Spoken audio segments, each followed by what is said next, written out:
নমস্কার সবাইকে, কেমন আছেন সবাই? নিশ্চয়ই ভালো আছেন। সবাইকে স্বাগত জানাচ্ছি বানানি কিচেনে। তো চলে আসলাম এই যে আজকে আবার ঘেরে সরিষায় যে সরিষার ফুল তুললাম কিছু। আজকে সরিষার ফুল ভর্তা করবো চিংড়ি মাছ, এর জন্য ঘের থেকে নিতে এসেছি। তো এসে ভাবছি খালি সরিষার ফুল নেবো না, কিছুটা পাতাও নেব। যে অনেকগুলো কিন্তু তুলে নিয়ে আসি। হাতে একটা কাকিমা এসেছে, কাকিমাকেও দিতে হবে, তো ভাবছি আরও কিছুটা তুলে নিই। সরিষার পাতা দিয়েও একটা রেসিপি করা যাবে, সেজন্য আরও কিছু পাতা এই যে তুলে নিলাম। তো সরিষা ফুল, সরিষার পাতা সব কিছু তুলে নিয়ে বাড়ি চলে আসলাম। এসে এই যে রান্নাঘরে আসলাম সরিষার ফুল ভর্তা করবো বলে। তো ভর্তা তো আপনারা অনেক ভাবে খেয়েছেন, তো এরকমভাবে খেয়েছেন কিনা জানি না।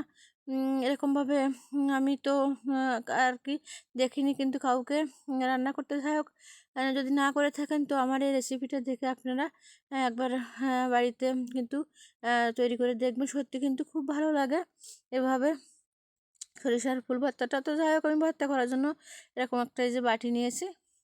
তো বাটিতে আমি এই যে চিংড়ি মাছগুলো দিয়ে দিচ্ছি। আর চিংড়ি মাছগুলো কিন্তু আমি ছেলে নিয়েছি, ছালটা ফেলে দিয়েছি। তো চিংড়ি মাছগুলো দিয়ে এখন আমি দিয়ে দেবো এই যে সরিষার ফুলগুলো। আমি কিন্তু সব ধুয়ে পরিষ্কার করে নিয়েছি। সরিষার ফুলগুলো আমি দিয়ে এখন আমি কিছুটা কাঁচা ঝাল বেটে রেখেছিলাম, তো সেই কাঁচা ঝাল বাটাটা দিলাম। কাঁচা ঝাল বাটাটা দিয়ে এখন আমি দিয়ে দিলাম কিছুটা জিরা বাটা। আর দিয়ে দেবো এখন স্বাদ মতো লবণ, কিন্তু খুব সামান্য মশলাই রান্না হবে আর কি। আর দিয়ে দেবো এই যে হলুদ গুঁড়া। আর দিয়ে দেবো আমি একটু সরিষার তেল। সরিষার তেলটা একটু বেশি দিতে হবে, এই সরিষার তেল দেওয়ার কারণে কিন্তু ভর্তাটা আর কি বেশি মজা লাগবে খেতে। তো সরিষার তেলটা দেওয়ার পরে আমি কিন্তু এখন জিরা বাটা, কাঁচা ঝাল বাটা, হলুদ, লবণ, তেল দিয়ে সব কিছু ভালো করে কিন্তু এখন মেখে নিলাম। মাখাটাও কিন্তু ভালো করে মাখতে হবে। এভাবে আমি বেশ সুন্দর করে মেখে নিলাম। আর এখন আমি এই যে মেখে নেওয়ার পরে এর ভিতরে দিয়ে দেবো এই যে আমার হাতে একটু লেগে আছে খুব সামান্য, এই যে হাতে একটু হাত ধোয়া জল, খুব সামান্য পরিমাণে আমি এভাবে দিয়ে দেবো। আপনারা যদি জল না দিতে চান তাহলে না দিতে পারেন, জল না দিলেও কিন্তু কোনো সমস্যা নেই।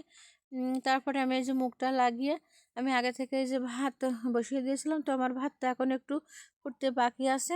তো এখন আমি দিয়ে দেবো এই হাঁড়ির ভিতরে কিন্তু এই যে বাটিটা, এভাবে দিয়ে ভাতটা ফুটেও যাবে।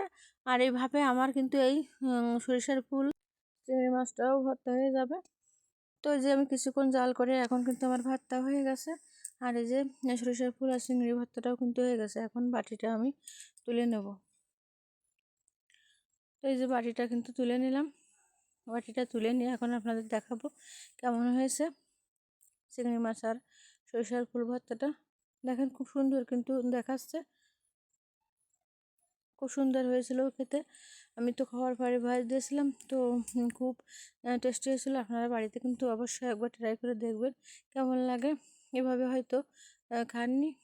তো এই যে যাই হোক, কেমন লাগলো আমার আজকের ভিডিও কমেন্টে জানাবেন। ভালো লাগলে লাইক, কমেন্ট, শেয়ার করে দেবেন। আর নতুন যারা দেখছেন আমার চ্যানেলটিকে সাবস্ক্রাইব করে পাশে থাকবেন। পুরনো বন্ধুদের ধন্যবাদ আমার পাশে থাকার জন্য। আর এরকম নতুন নতুন ভিডিও পেতে পাশে থাকা বেল আইকনটি বাজিয়ে দেবেন। তো ধন্যবাদ সবাইকে।